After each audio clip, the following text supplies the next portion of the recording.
क्या डब्बा माथी वेणिया म्युनिसिपालिटी ना वेणिया डब्बा माथी तो क्या बता क्या की लઈને आया છો તમે કચરાપટ્ટી માં વેણવા જઈએ પયા તો આ વિસ્તાર માંથી ના ના ના બહાર ક્યાંથી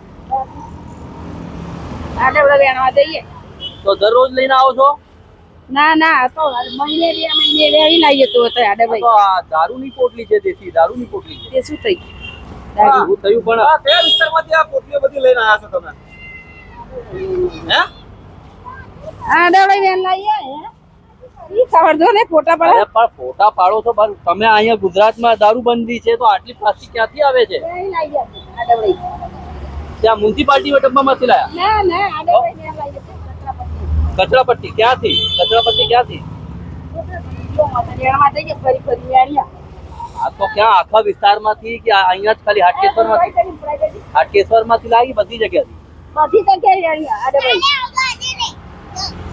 બરાબર આડે વેણીએ ભાઈ તો આ મહિના લઈને આવો છો મહિનાનું ભેગું કરીએ ભાઈ શું કરીએ આ ક્યાં વેચશો આ જો તો વેચીએ પીઠા હોય આ ગાંધીના ગુજરાતમાં આટલી બધી દારૂની પોટલીઓ ક્યાંથી તમે ગોતી લાયા છો હે ભાઈ કચરાપટ્ટીમાં કચરાપેટીમાંથી વીણી લાયા છો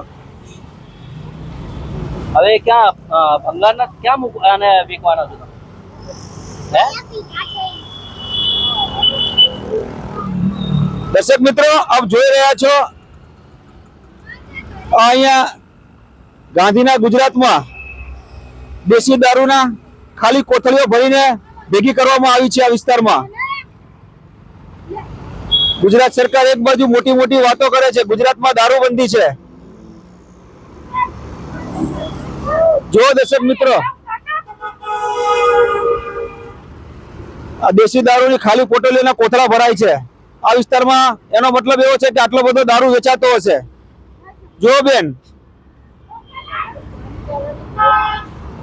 શું કહેશો બા તમે તો દારૂ બંધ થાય સારું બધા કેટલાની જિંદગી ખરાબ થાય છે બા આ વિસ્તારમાં આટલી બધી દારૂની કોથળીઓ આ લોકો લઈને જાય છે ખાલી કોથળીઓ જુઓ તો આટલો બધો દારૂ મળે છે અહીંયા ગુજરાતમાં દારૂબંધી છે આ ગાંધીનો ગુજરાત છે અને અહીંયા આટલી પોટલીઓ મળી રહી અરે કેટલા જણાની જિંદગી ખરાબ છે મારો દીકરો દારૂ પીયો બહુ હેરાન થઈ ગયા છે અમે ગુજરાતમાં ભાજપની સરકાર છે ભાજપના સરકાર દ્વારા એવું કહેવામાં આવે છે ગુજરાતમાં દારૂ મળતો નથી ક્યાંય તોય ગમે ત્યારે ગોતે છે ને પણ જો તમે અત્યારે દેશી દારૂની કોથળીઓના કોથળા અહીંયાથી લોકો લઈ જાય છે બોલો તમે જોયા હશે કેટલા પોટલી છે જ છે હું તો બહારથી આતા આવી છું એ બેનના ઘેર આવેલી હતી અમારી બાજુ રાણીપમાં આવું જ બધું ખોઈશ કરીએ એવું છે બધી नमस्कार दोस्तों, आप देख रहे हैं पंचायत के साथ में मैं राहुल पांडे। ना हम पक्ष के साथ में है ना विपक्ष के साथ में है, हम जनता के साथ में है। और आज 2 अक्टूबर है, 2 अक्टूबर यानी गांधी जयंती और गांधी के गुजरात में दारूबंदी है। लेकिन अभी हमने कुछ देर पहले एक वीडियो हमने अभी देखा, वीडियो में हम आपको दिखाएंगे कि यहाँ पे जो देसी दारू की जो पोटली होती है उसको सुखाया जा रहा है। कम से कम हजारों की संख्या में ये दारू की पोटलियां होंगी। इस बीच हमारे साथ बात करने के लिए यहाँ के स्थानिक हैं, उनसे हम बात करते हैं। आपका परिचय मेरा नाम प्रदीप यादव है। यादव जी, जिस तरह से आज 2 अक्टूबर है और गांधी जी की आज जयंती है और गुजरात में दारूबंदी है और गांधी के गुजरात में दारू की इतनी सारी पोटलियां हजारों की संख्या में, इसे आप किस तरह से देख रहे हैं? बिल्कुल, आज पूरे विश्व में 2 अक्टूबर यानी गांधी जयंती के रूप में मनाया जा रहा है। मैं बात करूं गुजरात की तो गुजरात तो गांधी जी की कर्म और जन्मभूमि दोनों रही है। अगर गांधी जी के गुजरात में इस तरह का खुलेआम दारू अगर बिकता है तो कहीं ना कहीं ये गुजरात के लिए एक धब्बा समान है। मैं बात करूं अहमदाबाद के हाटकेश्वर विस्तार की तो अहमदाबाद के हाटकेश्वर विस्तार में आज सुबह जिस तरह से आप बता रहे हैं कि आज देसी दारू की कोठरियां ऐसी फैलाई गई थी, वो भी कॉर्पोरेशन ऑफिस के बिल्कुल सामने। तो ये तो बहुत ही भारत देश तो क्या गुजरात के लिए धब्बा समान है, क्योंकि एक तरफ कहा जा रहा है कि गांधी के गुजरात में आज कोई भी नशा मुक्त गुजरात यानी यहाँ पे किसी प्रकार का दारू या कोई किसी प्रकार का व्यसन यहाँ पे नहीं किया, क्योंकि गांधी के गुजरात है। गांधी जी इसके सख्त विरोधी थे और गांधी जी के गुजरात में अगर इस तरह की चीजें होती है तो यह गुजरात के लिए, यह पूरे गुजरात वासियों के लिए और गुजरात की सरकार के लिए कहीं न कहीं धब्बा समान है। मैं बात करूँ एएमसी की तो एएमसी की कॉर्पोरेशन की ऑफिस जो है उसके सामने ही अगर इस तरह की दारू की बोतलें दारू की कोठरियां मिल रही है देसी दारू की, और यहाँ पे कॉर्पोरेशन ऑफिस यहाँ से 2 200 मीटर की दूरी पे या 100 मीटर की दूरी पे है, अगर वहां से किसी प्रकार का कोई एक्शन नहीं लिया जाता है तो कहीं ना कहीं जो तंत्र है उस तंत्र के ऊपर भी एक दाग समान है कि गांधी जी के गुजरात में इस तरह की चीजें हो रही है। आज गांधी जयंती है जी। और गुजरात में दारूबंदी है गांधी के देश में, जी। आप इसे किस तरह से देख रहे हैं? जिस तरह से अभी हमने वीडियो में देखा कि हजारों की संख्या में देसी दारू की पोटलियां हैं, उसे आप किस तरह से देख रहे हैं? सर ये बिल्कुल भी अच्छा नहीं है।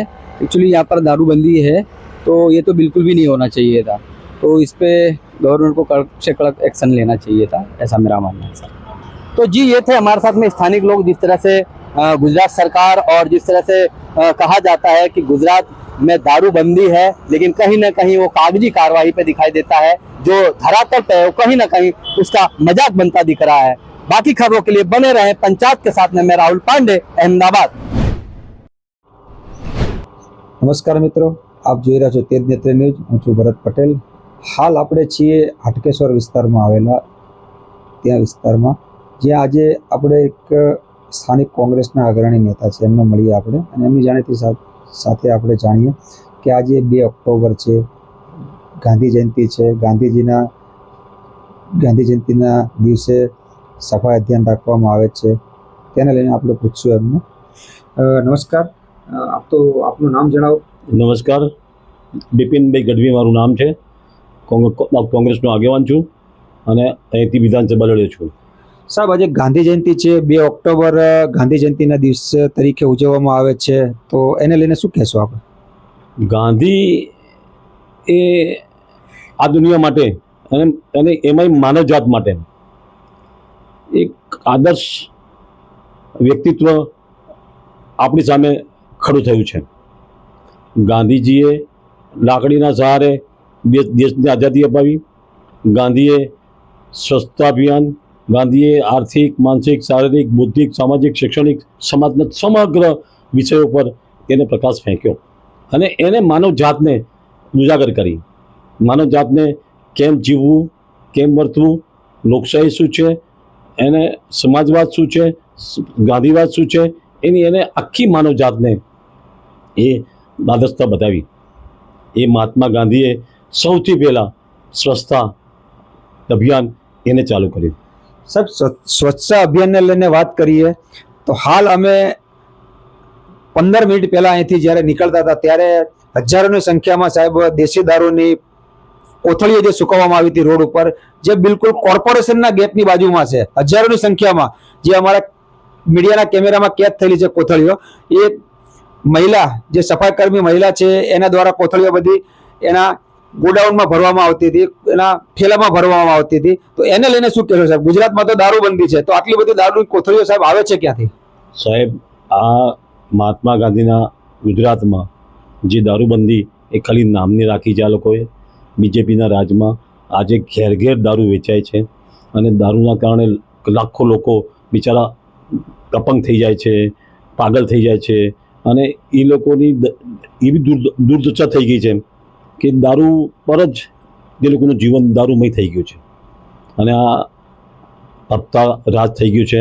પોલીસ ખાતુંથી લઈને તમે જુઓ તો દરેક વ્યક્તિઓ, દરેક સમાજનો વર્ગ એ દારૂમય થઈ ગયો છે।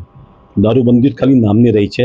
એટલે ભાજપના રાજમાં હવે તો સરકાર પોતે દારૂનો વ્યવસાય કરે છે એવું સાબિત થઈ ગયું છે, કેમ કે હવે રેડ પડતી જ નથી। હવે ટૂંકમાં આ દારૂની ખુલ્લી છૂટ અને સરકાર જાતે દારૂ વેચતી હોય એવું થઈ ગયું છે હવે તો। સાહેબ, આટલા મોટા પ્રમાણમાં દારૂ જથ્થાની કોથળીઓ સાહેબ જોવા મળે છે રોડ ઉપર, તો માત્ર 100 મીટરના પણ અંતર નથી, એટલા અંતરમાં સાહેબ કોર્પોરેશનનો આખો ઝોન આવેલો છે, તો શું અધિકારીઓ ધ્યાનમાં નથી આવતું? સાહેબ, અધિકારીઓ પણ પૈસા લઈને આ કામ કરતા હોય છે ને। આ છૂટ અધિકારીઓ જ આપી છે, બાકી કોઈની તાકાત છે? અધિકારીઓ છૂટ ના આપી આવો ધંધો થાય? આવો ધંધો જ ના થાય। એ તો દરેક એ મ્યુનિસિપાલિટીના અધિકારીઓ હોય કે પછી XYZ પોલીસ ખાતું હોય કે પછી ગવર્મેન્ટ હોય કે આપણી જકાતવાળા હોય, એ તમામ પૈસાની લેતી દેતીના કારણે જ આ શક્ય છે, બાકી શક્ય નથી। આ હતા એના સ્થાનિક આગેવાન, એમનું પણ કહેવામાં આવ્યું છે કે અધિકારીઓની મિલીભગત વગર કોઈ વસ્તુ શક્ય નથી। સંવાદદાતા રાહુલ પાંડેની સાથે ભરત પટેલ, તેજ નેત્ર ન્યૂઝ, અમદાવાદ।